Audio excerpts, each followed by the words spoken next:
Hello friends, स्वागत है आप सभी का nurses guidance point YouTube channel में। सो फ्रेंड्स, जैसा कि आप सभी को पता है, एम्स मतलब क्या होता है? All India institute of medical sciences, जिसके अंदर नर्सिंग ऑफिसर की वैकेंसी इशू की जाती है। और ये नर्सिंग ऑफिसर की वैकेंसी किस एग्जाम के द्वारा कंडक्ट की जाती है? नॉरसेट। ओके, नॉरसेट द्वारा कंडक्ट की जाती है। साथ ही में दोस्तों, आपको पता होगा कि ईएसआईसी की भी वैकेंसी निकल चुकी है। ईएसआईसी मतलब क्या होता है? Employee state insurance corporation. तो बेसिकली काफ़ी सारे स्टूडेंट्स ऐसे हैं कि जिनको एम्स और ईएसआईसी में कौन सी जगह पे ज्वाइन करना है, इसके बारे में बहुत सारी कन्फ्यूज़न है। तो उसी कन्फ्यूज़न को लेकर आज मैं ये वीडियो आपके सामने लेकर आया हूँ। तो इस वीडियो में हम लोग देखने वाले हैं कि एम्स में या फिर ईएसआईसी में आपको जाना चाहिए या नहीं जाना चाहिए, दोनों में से कौन सा एक सिलेक्ट करना चाहिए। ओके, तो हम लोग स्टेप बाय स्टेप सब चीज़ें देखने वाले हैं कि दोनों का सिलेबस क्या होने वाला है, पेपर पैटर्न क्या होने वाला है, सैलरीज क्या होने वाली है, या फिर वर्किंग पैटर्न क्या होने वाला है, या फिर इसमें ट्रांसफ़र पॉलिसी लागू है नहीं लागू है। ये सब चीज़ें हम लोग वन बाय वन डिस्कस करने वाले हैं। सो बिना टाइम वेस्ट किए हम वीडियो को स्टार्ट करते हैं। Okay, syllabus. तो ये जो सिलेबस है दोनों एग्ज़ाम के लिए, जो आपकी एम्स नॉरसेट रहेगा उसके लिए भी और ईएसआईसी का जो एग्ज़ाम है उसके लिए कॉमन सिलेबस है, जिसमें कोई भी किसी भी प्रकार का चेंजेस नहीं है। हर सब्जेक्ट्स आपको पढ़ना है, चाहे आप एम्स के लिए प्रिपेयर कर रहे हैं या फिर ईएसआईसी के लिए प्रिपेयर कर रहे हैं। तो आपको सब्जेक्ट कौन से पढ़ना है, तो आप यहाँ पर लिस्ट देख सकते हैं, जिसमें nursing foundation, medical surgical nursing और बाकी भी अदर सब्जेक्ट्स है। टोटल 16 सब्जेक्ट्स है। तो आप ये वीडियो पॉज करके बाकी सब सब्जेक्ट पढ़ सकते हैं। ओके, तो इस प्रकार का आपका सिलेबस होने वाला है।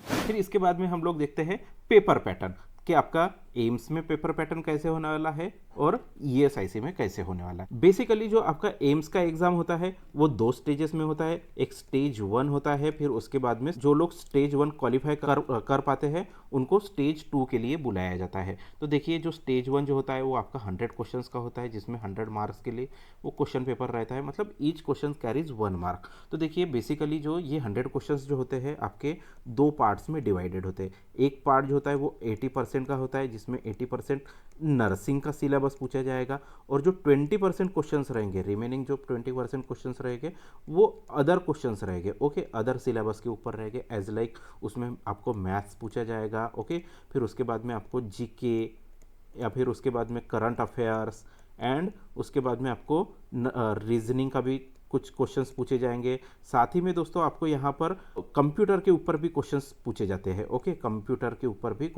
बेसिक क्वेश्चन पूछे जाते हैं। तो इस प्रकार का एम्स में सिलेबस होता है। जैसे ही आप स्टेज 1 क्लियर कर पाते हैं तो उसके बाद में आपको स्टेज 2 के लिए बुलाया जाएगा। रिपीट, सेम स्टेज 2 में भी आपका सेम पेपर पैटर्न रहेगा, जिसमें आपको 100 क्वेश्चंस पूछे जाएंगे, जिसमें से 80% जो क्वेश्चंस रहेंगे, 80 क्वेश्चंस रहेंगे वो नर्सिंग सिलेबस बेस्ड रहेंगे, और 20 क्वेश्चन जो रहेंगे वो अदर सिलेबस बेस्ड रहेंगे। लेकिन आप अगर ईएसआईसी को कंपेयर करते हैं नॉरसेट से, एज सच आपको स्टेज 1 स्टेज 2 दिखाई नहीं देने वाला है।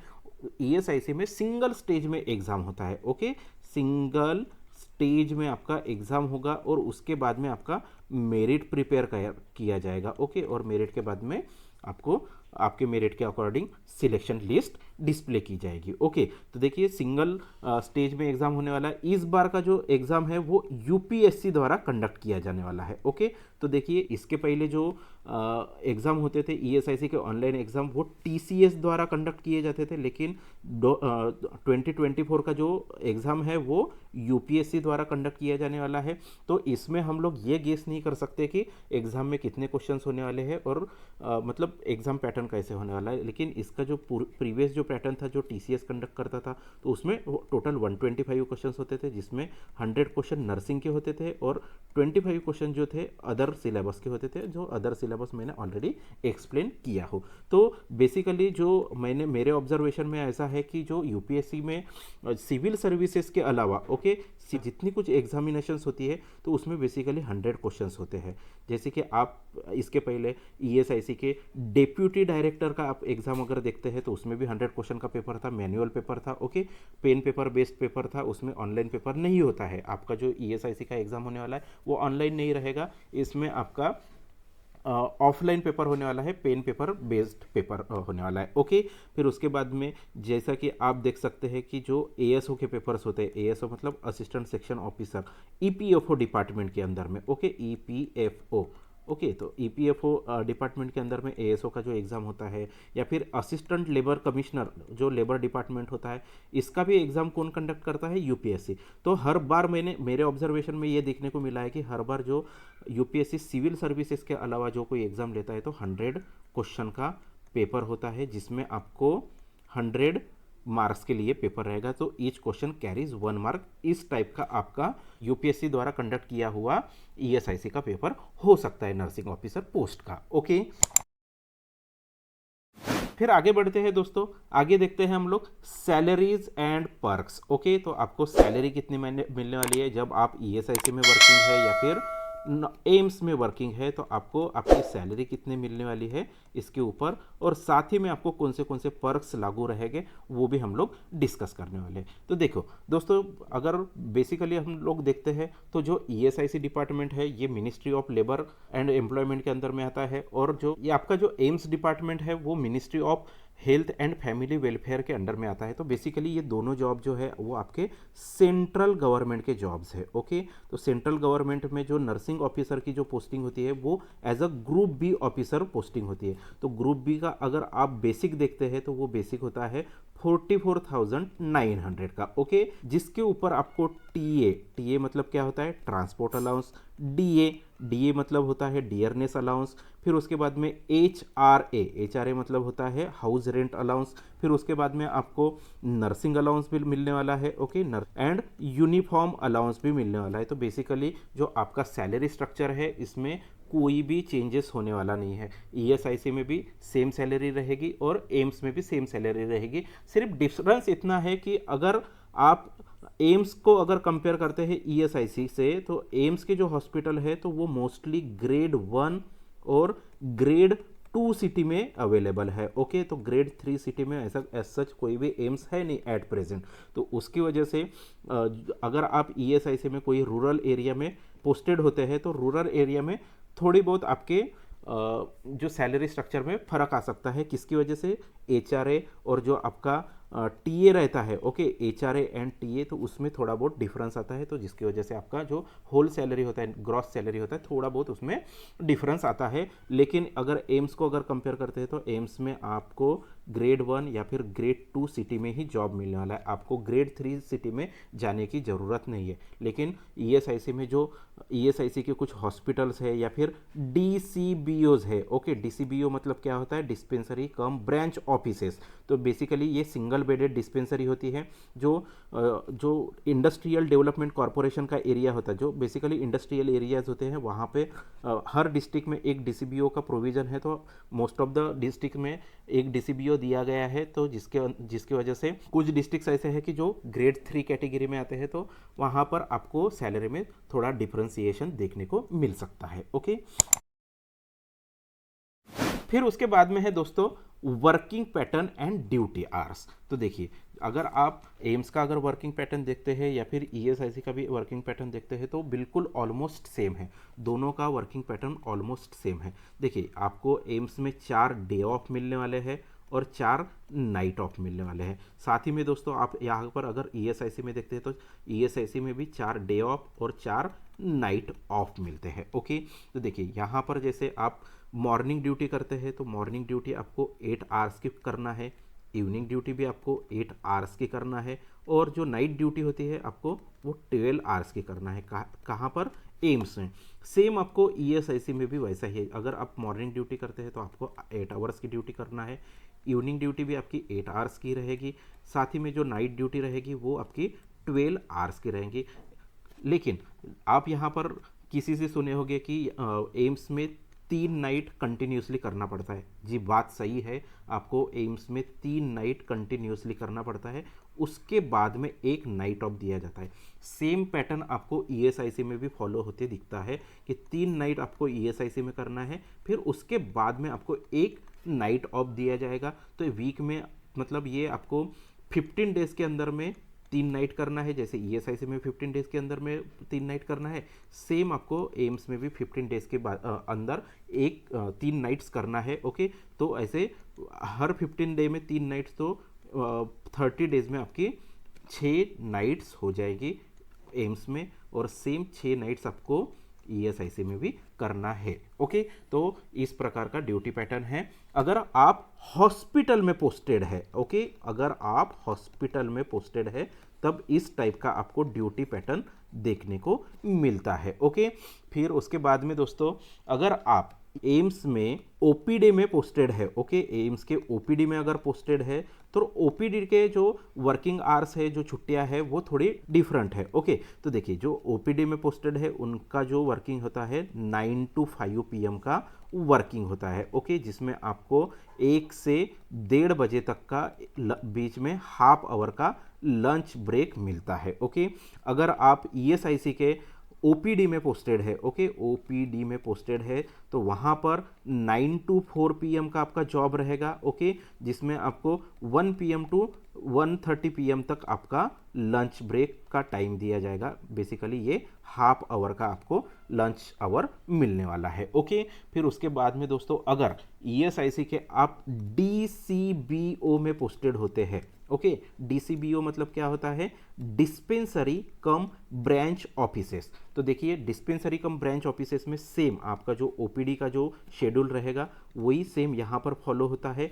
रही बात यहाँ पर सैटरडे की, जो आप ओपीडी में अगर पोस्टेड है, एम्स के भी ओपीडी में पोस्टेड है, तो सैटरडे को आपको हाफ डे मिलने वाला है और संडे को आपको छुट्टी मिलने वाली है। साथ ही में दोस्तों, अगर डीसीबीओ में भी पोस्टेड है तो सैटरडे आपका हाफ डे होने वाला है और संडे जो होने वाला है वो आपका फुल छुट्टी होने वाली है। सेम ईएसआईसी के ओपीडी में भी वैसे ही होने वाला है, सैटरडे हाफ डे होने वाला है और संडे फुल छुट्टी होने वाली है। ओके, तो इसके अलावा आपको और कौन से हॉलीडे लागू रहेंगे? अगर आप ईएसआईसी के हॉस्पिटल या फिर एम्स के हॉस्पिटल में पोस्टेड है तो आपको साल में सिर्फ 3 हॉलीडे लागू रहते हैं। ओके, एक जो है वो रिपब्लिक डे, सेकंड जो है वो आपका महात्मा गांधी जयंती का दिन होता है, वो दिन का हॉलीडे लागू रहता है, और एक जो है आपका इंडिपेंडेंस डे, उसके दिन का वो सिर्फ 3 जो हॉलीडेज़ है, पब्लिक हॉलीडेज़ है, वो आपको मिलने वाले हैं अगर आप ईएसआईसी के हॉस्पिटल में या फिर एम्स के हॉस्पिटल में वर्किंग है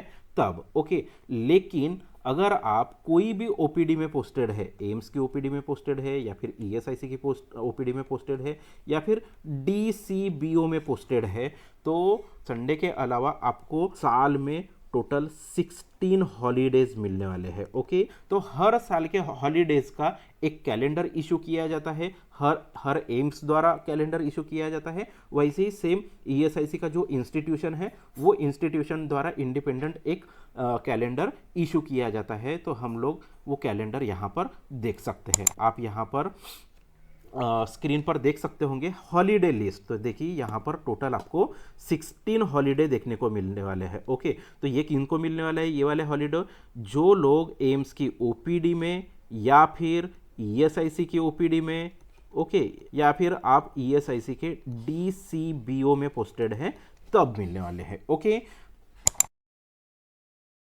तो नेक्स्ट देखते हैं दोस्तों workload and work life balance. तो देखिए दोस्तों, आपने जैसे कि इसके पहले वर्किंग आवर्स देखे होंगे या फिर ड्यूटी पैटर्न देखा होगा, तो उसके अकॉर्डिंग आपके जो वर्किंग आवर्स रहेंगे 8 और 12 आवर्स का वर्किंग आवर होता है, या फिर ईएसआईसी में भी 8 आवर्स मॉर्निंग, 8 आवर की इवनिंग और 12 आवर्स की नाइट ड्यूटी होती है। तो इस प्रकार का आपका वर्किंग पैटर्न होता है, तो उसकी वजह से आप वर्क लाइफ बैलेंस अच्छे से मेंटेन कर सकते हैं। ओके, इसमें आपने आपके सामने कई सारे एग्जांपल्स देखे होंगे कि जो लोग अपना घर भी संभालते हैं और ड्यूटी भी संभालते हैं, तो इजीली आप वो सब चीज़ों को हैंडल कर सकते हैं।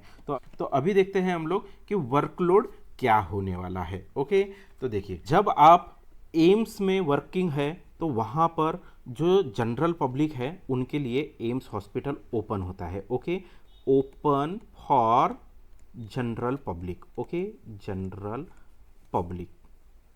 तो ये जो हॉस्पिटल होता है, एम्स हॉस्पिटल जो होता है, वो जनरल पब्लिक के लिए ओपन होता है, जिसकी वजह से जो वर्कलोड होता है वो हाई होता है। ओके, वर्कलोड कैसे रहेगा? एम्स में हाई रहेगा, लेकिन ईएसआईसी को कंपेयर करते हैं, ओके, तो ईएसआईसी जो होता है वो सिर्फ इंश्योर्ड पर्सन के लिए लागू होता है, ओके। इंश्योर्ड पर्सन जो लोग कंपनी में वर्किंग है, प्राइवेट कंपनी में वर्किंग है और जिनकी सैलरी लेस देन 22,000 है, उन्हीं के लिए ईएसआईसी फैसिलिटी रहेगी। इसमें कोई भी जनरल पब्लिक में से जिसके पास में ईएसआईसी का कार्ड नहीं है, वो वैसा पर्सन ईएसआईसी में जाके ईएसआईसी का बेनिफिट अवेल नहीं कर सकता है, ओके। तो जिसकी वजह से यहाँ पर ईएसआईसी में वर्कलोड थोड़ा डाउन होता है या फिर लो होता है या फिर कम होता है as compare to AIIMS.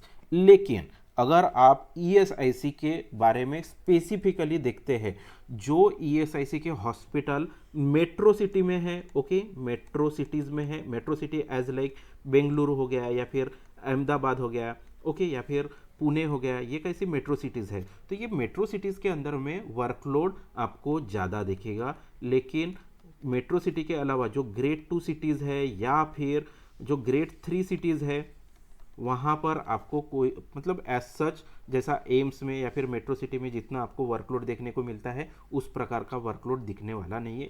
Basically AIIMS के कंपैरिजन में ईएसआईसी में वर्कलोड कम होता है, ओके। तो इवन जो लोग डीसीबीओ में पोस्टेड है, ओके, डीसीबीओ में भी वर्कलोड एकदम ना के बराबर होता है। सिंगल बेडेड डिस्पेंसरी होती है, डेली ओपीडी आवर्स रहते हैं, ओपीडी बेसिस डिस्पेंसरी चलती है। तो कुछ आपको जो रूटीन प्रोसीजर करना है, ड्रेसिंग करना है या फिर इंजेक्शंस देना है, या फिर कोई पेशेंट अगर एकदम ये है वीक है तो उसको आईवी पॉइंट वगैरह लगाना है, इस प्रकार का ही वर्क रहता है। और थोड़े बहुत रजिस्टर मेंटेन करना पड़ता है एज सच। उसके अलावा आपको कोई भी वर्कलोड देखने को नहीं मिलता है, ओके, ईएसआईसी में, ठीक है। और साथ ही में दोस्तों, अगर ईएसआईसी हॉस्पिटल इंडस्ट्रियल एरिया के बीच में लोकेटेड है, ओके, तब थोड़ा बहुत आपको वर्कलोड फेस करना पड़ सकता है, ओके। लेकिन आपको as compare to AIIMS ESIC में ज़्यादा वर्कलोड नहीं है, ये बात आपको हमेशा याद रखना है, ओके। तो आगे देखते हैं दोस्तों प्रमोशन, कि आपके प्रमोशन कैसे होने वाले हैं। हम दोनों भी चैनल्स में देखने वाले हैं, ओके। एम्स में भी आपका प्रमोशन क्या होने वाला है, कैसे होने वाला है, या फिर ईएसआईसी में आपका प्रमोशन कैसे होने वाला है, ये सब चीज़ें देखने वाले। तो देखिए, ये एम्स का जो रोस्टर होता है वो अलग टाइप से मेंटेन होता है एज कंपेयर टू ईएसआईसी। तो एम्स के रोस्टर के अकॉर्डिंग जो एम्स में 1:3 का रेशियो या फिर 1:1 का रेशियो मेंटेन किया जाता है, एज सच आपको ईएसआईसी में देखने को नहीं मिलेगा कि इस प्रकार का रोस्टर मेंटेन किया है, या फिर जो पेशेंट नर्स पेशेंट रेशियो है वो आपको देखने को नहीं मिलता है। तो उसकी वजह से जो एम्स की जो रिक्रूटमेंट होती है वो फ्रीक्वेंटली होती है, ओके। एम्स की रिक्रूटमेंट फ्रीक्वेंटली होती है, लेकिन ईएसआईसी की जो रिक्रूटमेंट है वो इनफ्रीक्वेंट है। इसके पहले की अगर आप रिक्रूटमेंट देखते हैं तो वो 2019 में आई थी, उसके बाद में डायरेक्टली आज 2024 में रिक्रूटमेंट आ रही है। देखिए, इतने 5 साल का गैप आ रहा है बीच में। लेकिन एम्स में रेशियो मेंटेन होने की वजह से क्या होता है दोस्तों, यहाँ पर जो प्रोमोशंस जो होते हैं ना वो एकदम फास्ट आते हैं, ओके। जो लोग नॉर्सेट के अलावा कोई भी एम्स में पर्टिकुलर एम्स में लगे थे, उनको 3 इयर्स का ड्यूरेशन दिया था। अगर आपके 3 साल कंप्लीट होते हैं एज अ नर्सिंग ऑफिसर तो 3 साल बाद आपको एसएनओ की पोस्टिंग मिल जाती थी। लेकिन अभी जो सिनेरियो है उसमें नॉर्सेट का सिनेरियो है। जो लोग अभी नॉर्सेट से लग रहे हैं एम्स में, तो मिनिमम आपको 5 इयर्स वेट करना पड़ेगा आपकी सीनियरिटी के लिए। आपके 5 इयर्स कंप्लीट हो जाएंगे तब आपको एसएनओ की पोस्टिंग मिल जाएगी। उसके बाद में आपको एएनएस की पोस्टिंग होती है, फिर उसके बाद में डीएनएस होता है। बेसिकली ये एएनएस और डीएनएस अभी तो मर्ज किया गया है, लेकिन पहले एएनएस और डीएनएस ऐसी हायरार्की मेंटेन होती थी। फिर उसके बाद में एएनएस मतलब नर्सिंग सुपरिटेंडेंट, फिर उसके बाद में सीएनओ की पोस्टिंग होती है, हर एम्स में होता है। लेकिन एज सच आप अगर ईएसआईसी में देखते हैं तो आपको सीएनओ की वगैरह पोस्टिंग काफ़ी रेयरली देखने को मिलती है। यहाँ पर ईएसआईसी में काफ़ी लेट प्रमोशंस आते हैं, ओके। मेरे ऑब्जर्वेशन के अकॉर्डिंग ऐसा है कि जो लोग 2009 में ज्वाइन हुए थे उनका प्रमोशन 2018 या फिर 19 में मिला है एज अ एसएनओ की पोस्ट से डायरेक्टली एसएनओ के लिए आप यहाँ पर ईएसआईसी में 10 इयर्स तक वेट करना पड़ा है। लेकिन आप अगर एम्स में देखते हैं तो एम्स में काफ़ी अच्छे प्रमोशंस है और काफ़ी जल्दी जल्दी प्रमोशंस आते हैं। बेसिकली प्रमोशंस रहेंगे वो एम्स में ज़्यादा रहेंगे और ईएसआईसी में कम रहेंगे प्रमोशंस, या फिर स्लो रहेंगे, ओके। फिर आगे देखते हैं दोस्तों जॉब लोकेशन। ओके, तो आपका ईएसआईसी का और एम्स का जॉब लोकेशन क्या होने वाला है। Okay, AIIMS and ESIC. तो देखिए ये जो अभी करंटली इंडिया में टोटल 19 एम्स रनिंग है। ओके, जिसकी आप यहाँ पर लिस्ट देख सकते हैं। देखिए यहाँ पर आप 19 एम्स की लिस्ट देख सकते हैं। भटिंडा, भोपाल, भुवनेश्वर, बिलासपुर, दिल्ली, देवनगर, गोरखपुर, गुवाहाटी, जोधपुर, कल्याणी, मंगलागिरी, फिर उसके बाद में नागपुर, पटना, रायबरेली। तो देखिए ये दोस्तों ये एक एम्स ऐसा है कि जिसमें एक ही स्टेट के अंदर में 2 एम्स है। अदरवाइज आप पूरी लिस्ट अगर देखते हैं तो एक स्टेट में एक एम्स का प्रोविज़न दिया गया है। ओके, और कुछ एम्स ऐसे हैं एज लाइक एम्स बेंगलुरु हो गया। ओके, एम्स बेंगलुरु हो गया या फिर एम्स मदुरई हो गया। तो ये जो है प्रोजेक्टेड एम्स है, ये अपकमिंग एम्स है जो आने वाले अगले 10 साल में वगैरह बन के रेडी हो जाएंगे। ओके, तो बेसिकली अभी करंटली सिर्फ 19 एम्स रनिंग है। ओके, तो देखिए तो बेसिकली आप एम्स में कहाँ कहाँ जॉब कर सकते हैं, तो ये चीज़ हमने देख लिए है। अभी देखते हैं हम लोग ईएसआईसी। तो देखिए ईएसआईसी के हॉस्पिटल जहाँ पर इंडस्ट्रियल एरिया है तो हर स्टेट में ईएसआईसी के हॉस्पिटल आपको दिखने में मिल जाएंगे। एज सच जैसे कि आप महाराष्ट्र स्टेट देखते हैं तो महाराष्ट्र में करंटली 3 हॉस्पिटल्स है ईएसआईसी के। ओके, एक हॉस्पिटल पुणे में है, सेकेंड हॉस्पिटल आपका मुंबई में देखने को मिल जाएगा, और थर्ड हॉस्पिटल जो है वो कोल्हापुर के अंडर में है। और बाकी के जो बारामती हो गया या फिर उसके बाद में सातारा हो गया, नागपुर हो गया, ये जो हॉस्पिटल्स है ये अंडर कंस्ट्रक्शन हॉस्पिटल्स है। ओके, तो बेसिकली जो ईएसआईसी के हॉस्पिटल्स है तो एक ही स्टेट के अंदर में आपको 4-4, 5-5 हॉस्पिटल देखने को मिलते हैं, लेकिन एम्स में सिर्फ सिंगल एम्स आपको देखने को मिलने वाला है। और ईएसआईसी के हॉस्पिटल जैसा कि जो 2019 में एक पॉलिसी लागू की गई थी जिसमें मेंशन किया गया है कि ईच डिस्ट्रिक्ट जो है स्टेट का, हर स्टेट का ईच डिस्ट्रिक्ट आपका ईएसआईसी के अंडर में कवर होना चाहिए। इसकी वजह से आपको हर डिस्ट्रिक्ट में ईएसआईसी में जॉब करने को अपॉर्चुनिटी अवेलेबल है। ओके, तो वो अपॉर्चुनिटी कैसे अवेलेबल है, एक तो आपको हॉस्पिटल्स देखने को मिल जाएंगे। ओके, साथ ही में दोस्तों आपको यहाँ पर डीसीबीओ मतलब क्या, डिस्पेंसरी कम ब्रांच ऑफिसेस भी देखने को मिलते हैं। अगर आप ईएसआईसी के हॉस्पिटल्स की लिस्ट देखते हैं तो देखिए यहाँ पर आप अगर ईएसआईसी के ऑफिशियल वेबसाइट पर आते हैं, देखिए यहाँ पर ये ईएसआईसी की ऑफिशियल वेबसाइट है।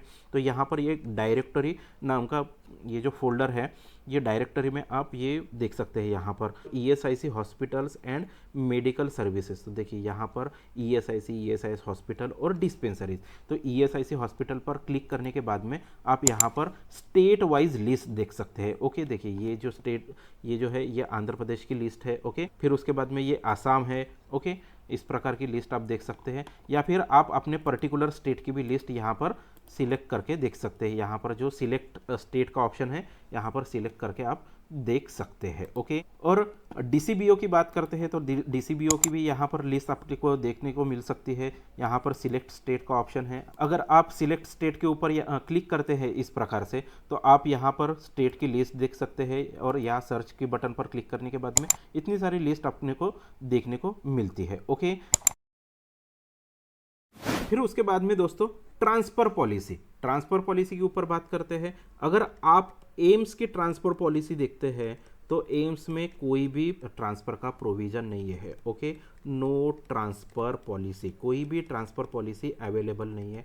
अगर आप सिंगल कोई भी एक एम्स में लगते हैं तो पूरी ज़िंदगी भर आपको सिंगल वही एम्स में आपको काम करना है। अगर आपका स्टेट मध्य प्रदेश है, आप मध्य प्रदेश से बिलोंग करते हैं और आपका सिलेक्शन गुजरात के कोई एम्स में होता है तो आपको पूरी होल लाइफ आपको गुजरात में निकालनी पड़ेगी। आपका प्रमोशन जो रहेगा, आपका जो रिटायरमेंट जो रहेगा वो एक ही एम्स के अंडर में होने वाला है। ओके, आपको एज सच कोई भी मतलब आप अगर बोलते हैं कि मध्य प्रदेश में जो कुछ एम्स है या फिर मध्य प्रदेश के नियर बाय नागपुर है, ओके, नागपुर महाराष्ट्र के अंदर में आता है, तो गुजरात से मैं नागपुर में ट्रांसफ़र करता हूँ या फिर करती हूँ तो एज सच आपका कोई भी ट्रांसफ़र होने वाला नहीं है। जहाँ पर आपका सिलेक्शन हुआ है वहीं पर आपको होल लाइफ आपका जॉब करना पड़ेगा। लेकिन हम लोग अगर ईएसआईसी की बात करते हैं ना तो दोस्तों यहाँ पर ट्रांसफ़र पॉलिसी लागू है। ओके, तो ईएसआईसी की जो ट्रांसफ़र पॉलिसी है वो 2 टाइप की है। ओके, कौन सी है, एक होती है intra region policy, okay, intra region transfer policy है, और एक है इंटर रीजन ट्रांसफर पॉलिसी है। तो बेसिकली ये इंट्रा रीजन क्या होता है और ये इंटर रीजन ट्रांसफर पॉलिसी क्या है, ये हम लोग देखने वाले हैं। तो आप यहाँ पर स्क्रीन पर देख सकते हैं, ये जो है ये इंट्रा रीजन ट्रांसफर पॉलिसी का ऑफिस मेमोरेंडम है, और यहाँ पर आप देख सकते हैं ये जो है ये आपका जो ऑल इंडिया ट्रांसफर पॉलिसी मतलब इंटर रीजन ट्रांसफर पॉलिसी जो है ना, तो ये उसका मेमोरेंडम है। ओके, तो देखिए दोस्तों, ये यहाँ पर एक वर्ड है रीजन। तो ये रीजन का जो मतलब है ना, जो स्टेट में आप फिलहाल वर्किंग है, अगर कोई पर्सन पुणे के हॉस्पिटल में वर्किंग है तो वो कौन से रीजन में है, महाराष्ट्र रीजन में है। ओके, पुणे बेसिकली कहाँ आता है, महाराष्ट्र के अंदर में आता है। अगर कोई पर्सन मुंबई में वर्किंग है तो वो कौन से रीजन में वर्किंग है, फिलहाल महाराष्ट्र रीजन में वर्किंग है। अगर कोई पर्सन रायपुर में वर्किंग है तो वो बेसिकली कौन से रीजन में वर्किंग है, छत्तीसगढ़ रीजन में वर्किंग है। रीजन का मतलब ये होता है। ओके, तो हम लोग समझते हैं कि ये इंट्रा रीजन ट्रांसफर पॉलिसी क्या होने वाली है। तो देखिए दोस्तों, जैसा कि अभी एक पर्सन है जिसकी पोस्टिंग फर्स्ट पोस्टिंग पुणे में हुई थी। ओके, पुणे के हॉस्पिटल में हुई थी, तो हॉस्पिटल में उसको मिनिमम 3 इयर्स का जॉब करना है। Okay, minimum 3 years job perform करना है।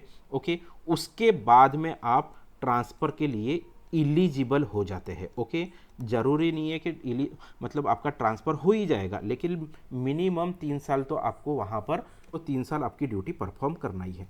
फिर उसके बाद में अगर आपके 3 साल कंप्लीट हो जाते then you are eligible to get transfer. Okay, तो आपको 5 मैक्सिमम 5 ऑप्शंस दिए जाएंगे। तो 5 ऑप्शंस आपको ऑनलाइन पोर्टल में भरना होगा और उसके अकॉर्डिंग आपको ट्रांसफ़र मिलने वाली है। लेकिन ये जो है ना, रीजन में जो पुणे हॉस्पिटल में जो काम कर रहे लोग, इसे हम लोग स्टेशन कहेंगे। तो ये सिंगल स्टेशन में मिनिमम आपको 3 साल करना है और मैक्सिमम आप 7 ईयर्स तक कर सकते हैं। ओके, जैसे ही आपके 7 ईयर्स कंप्लीट हो जाएंगे, मैक्सिमम 7 ईयर्स कंप्लीट हो जाएंगे, तब एनी हाउ आपको यहाँ से ट्रांसफ़र लेना पड़ेगा। ओके, कंपलसरी रहेगा आपका ट्रांसफ़र, यहाँ से कंपलसरी ट्रांसफ़र होने वाला है। ओके, तो ये स्टेशन छोड़ के, ओके देखिए रीजन क्या है, रीजन है हमारा महाराष्ट्र और स्टेशन कौन सा है, पुणे। पुणे स्टेशन में काम कर रहा है, कहाँ पे, महाराष्ट्र रीजन में। तो देखिए इंट्रा रीजन में एक स्टेशन छोड़ के आपको दूसरे स्टेशन में जाना पड़ेगा। ओके, तो ये दूसरे स्टेशन में मतलब महाराष्ट्र रीजन में ही दूसरा जो कुछ हॉस्पिटल है, एज लाइक मेरे 7 ईयर्स यहाँ पर कंप्लीट हो जाते हैं पुणे में, तो मुझे यहाँ से एनी हाउ ट्रांसफ़र लेके कोई भी हॉस्पिटल में जा सकता हूँ या फिर कोई भी डिस्पेंसरी में मैं जाके DCBO में जाके ड्यूटी कर सकता हूँ। सेकेंड स्टेशन पे मुझे ड्यूटी करना पड़ेगा। तो यहाँ पर सेकेंड स्टेशन में मुझे मैक्सिमम 2 इयर्स की ड्यूटी कर पाऊंगा यहाँ पर। ओके, देखिए दोस्तों, ये हो गया आपका इंट्रा रीजन। तो इंट्रा रीजन में कैसा है कि आप फर्स्ट जो स्टेशन पे है, ओके, पहले स्टेशन पे आपको मैक्सिमम 7 ईयर्स तक करना पड़ेगा। फिर उसके बाद में आपको ट्रांसफ़र लेना पड़ेगा और ट्रांसफ़र से आप सेकेंड स्टेशन पे पहुंच जाएंगे। ओके, सेकेंड स्टेशन में आप मैक्सिमम 2 साल तक कर पाएंगे और ये आपका टोटल टेन्योर हो जाता है 9 ईयर्स का टेन्योर हो जाता है। ओके, तो ये 9 ईयर्स का टेन्योर कंप्लीट होने के बाद में आप दोस्तों इंटर रीजन ट्रांसफ़र पॉलिसी के लिए इलिजिबल हो जाते हैं। तो ये इंटर रीजन ट्रांसफ़र पॉलिसी क्या होने वाली है, हम लोग अभी नेक्स्ट देखने वाले हैं। तो देखिए यहाँ पर आप इंटर रीजन ट्रांसफ़र पॉलिसी का भी ये मेमोरेंडम है, ऑफिस मेमोरेंडम है, वो आप देख सकते हैं। ओके, तो देखिए आप इंटर रीजन ट्रांसफ़र पॉलिसी क्या होती है ये समझने की कोशिश करते हैं। जैसे ही आपके इंट्रा रीजन में 9 ईयर्स कंप्लीट हो जाएंगे, तब आप इंटर रीजन के लिए एलिजिबल हो जाएंगे। तो उसके लिए दोस्तों आपको 5 मैक्सिमम ऑप्शंस दे सकते हैं। ओके, मैक्सिमम कितने ऑप्शंस दे सकते हैं, 5 ऑप्शंस देख सकते हैं। ओके, जैसे कि मैं अभी फिलहाल महाराष्ट्र में वर्किंग हूँ। ओके, तो उसके बाद में मुझे महाराष्ट्र छोड़ के एनी हाउ अदर रीजन में जाना पड़ेगा। ओके, अदर रीजन में, तो अदर रीजन में मैं एक तो मध्य प्रदेश रीजन में भी जा सकता हूँ, या फिर छत्तीसगढ़ रीजन में जा सकता हूँ, या फिर गुजरात रीजन में जा सकता हूँ, या फिर मैं दूसरा भी हरियाणा रीजन है, ऐसे कोई भी रीजन में जा सकता हूँ। अगर समझो दोस्तों मैंने यहाँ पर छत्तीसगढ़ रीजन ऑप्शन में डाल दिया। ओके, तो छत्तीसगढ़ रीजन में मैं मैक्सिमम 5 ऑप्शंस भर सकता हूँ। जैसे कि छत्तीसगढ़ के रायपुर में एक हॉस्पिटल है, भिलाई में हॉस्पिटल है, या फिर छत्तीसगढ़ में 2-3 मैं डिस्पेंसरी के भी नाम यहाँ पर ऐड कर सकता हूँ। अगर समझो दोस्तों, यहाँ पर मुझे छत्तीसगढ़ के रायपुर के हॉस्पिटल में, रायपुर का जो ईएसआईसी हॉस्पिटल है वहाँ पर अगर मुझे पोस्टिंग मिल जाती है तो उसके बाद में क्या रहेगा। ओके, तो जैसे ही मैं ईएसआईसी के रायपुर के हॉस्पिटल में पोस्टेड हो जाता हूँ तो मुझे यहाँ पर मिनिमम 3 इयर्स की सर्विस परफॉर्म करना है। ओके, उसके बाद में मैं ट्रांसफ़र के लिए इलिजिबल हो जाता हूँ। ओके, यहाँ से आप एक तो सेम रीजन में ट्रांसफ़र ले सकते हैं या फिर आपके होम टाउन रीजन जो है वहाँ पर भी ट्रांसफ़र ले सकते हैं। लेकिन अगर आपको होम टाउन ट्रांसफ़र लेना है, होम टाउन रीजन का अगर ट्रांसफ़र चाहिए, तो उसके लिए दोस्तों आपके पास में प्रूफ होना जरूरी है। ओके, एक तो आप स्पाउस ग्राउंड पर ट्रांसफ़र ले सकते हैं, या फिर अगर आपके फैमिली में किसी को टर्मिनल इलनेस है, आपके स्पाउस को या फिर फादर को, मदर को, किसी को टर्मिनल इलनेस है, वो टाइम में आप होम टाउन में 3 साल बाद ले सकते हैं। या फिर अगर कोई पर्सन सिंगल मदर है या फिर सिंगल पेरेंट है या फिर विडोवर है, तो वैसी सिचुएशन में आप होम टाउन रीजन जो है वहाँ पर ट्रांसफ़र ले सकते हैं। लेकिन मिनिमम आपको 3 साल की सर्विस करना जरूरी है। मिनिमम 3 साल होने के बाद में ही आप ये सब चीज़ों के लिए एलिजिबल हो जाते हैं। लेकिन अगर आपका कोई भी ग्राउंड नहीं है, स्पाउस ग्राउंड नहीं है, टर्मिनल इलनेस नहीं है, खुद को भी कुछ इलनेस नहीं है, या फिर सिंगल नहीं है, विडोवर नहीं है, तो वैसी सिचुएशन में क्या होने वाला है, वैसी सिचुएशन में आप मैक्सिमम 7 ईयर्स तक, ओके, मैक्सिमम 7 ईयर्स तक रायपुर में ही पोस्टेड रहेंगे, सेम स्टेशन पर पोस्टेड रहेंगे। फिर उसके बाद में 7 ईयर्स कंप्लीट होने के बाद में दोस्तों आपको स्टेशन छोड़ना पड़ेगा, सेकेंड स्टेशन पे जाना पड़ेगा। समझ के चलिए, मैंने यहाँ पर अगर भिलाई चूज़ करता हूँ, अगर मुझे भिलाई मिल जाता है तो ये मेरा सेकेंड स्टेशन हो जाएगा। यहाँ पर मुझे मिनिमम 2 ईयर्स की सर्विस करनी पड़ेगी। ओके, तो देखिए दोस्तों, यहाँ पर 7 ईयर्स प्लस 2 ईयर्स, तो आपको अदर स्टेट में जाकर, मतलब अदर रीजन में जाकर आपको 9 ईयर्स की कंपलसरी सर्विस परफॉर्म करना नेसेसरी है। ओके, आपको करना ही पड़ेगा। उसके बाद में जब आपके 9 ईयर्स कंप्लीट हो जाएंगे तब आप होम स्टेट के लिए फिर से एलिजिबल हो जाते हैं, आप होम स्टेट में ट्रांसफ़र ले सकते हैं। ओके, तो इस प्रकार की ट्रांसफ़र पॉलिसी आपको ईएसआईसी में देखने को मिलती है। ओके, तो इस प्रकार की इंफॉर्मेशन ये वीडियो के अंदर में थी दोस्तों। तो ये बेसिकली जो डिफरेंस था एम्स और ईएसआईसी के बीच का कंपैरिजन था। सो फ्रेंड्स, होप करता हूँ कि ये वीडियो आपको पसंद आया होगा, दी गई जानकारी आपको समझ में आई होगी। सो फ्रेंड्स, अगर आपको ये वीडियो पसंद आया होगा तो इस वीडियो को लाइक करो। साथ ही में दोस्तों, ये वीडियो आपके बाकी साथियों को भी शेयर करो, ताकि ज़्यादा से ज़्यादा लोगों को ये एम्स और ईएसआईसी के बीच का जो कन्फ्यूज़न है वो दूर हो सके। और दोस्तों, नर्सेज गाइडेंस पॉइंट चैनल को भी सब्सक्राइब करो। दोस्तों, चैनल सब्सक्राइब करने के बाद में बेल आइकन को प्रेस करना ना भूलिए, ताकि आने वाली सभी वीडियो की नोटिफिकेशन आप तक इजीली पहुंच सके। तो मिलते हैं दोस्तों नेक्स्ट वीडियो में, नेक्स्ट किसी इन्फॉर्मेशन के साथ में। तब तक के लिए जय हिंद, जय भारत।